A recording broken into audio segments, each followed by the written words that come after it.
እችኛው እንቁላል ሪል ጫጩት ለመሆን 21 ቀን ትፈልጋለች እና እኔ ህፃን እያለሁ ዶሮ ነበረኝ ታቅፈው በጣም የመጀመሪያ ርቢ ላይ ስለነበርኩ ታቅፈው በ19ኛው ቀን እንዲህ እንቁላል ውስጥ ጫጩቶች ይንቀሳቀሳሉና ወፈር ያለውን እንቁላል አየውና በጣም ውስጥ ይወራጫል።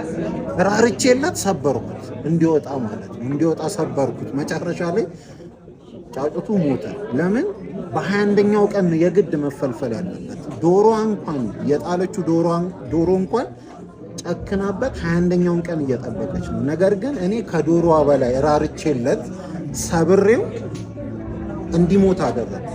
አንዳንድ ጊዜ የፈጠረን እግዚአብሔር ጨክኖብን ዝም ሊለን ይችላል። ለምን? ጊዜያችን ስላልደረሰ። አለ ጊዜያችን ሰው ቢረዳን እንኳን መሞቻችን ነው የሚሆነው። ስለዚህ በህይወታችን ብዙ ነገር ሲቆላለፍብን፣ ሁሉም ነገር እምቢ ሲለን ቀናችሁ እስኪደርስ እግዚአብሔር ፕሮቴክት እያደረጋችሁ ነው። እምቢ ባላችሁ ነገር ላይ በቃ መመስገን ያለበት። ለምን?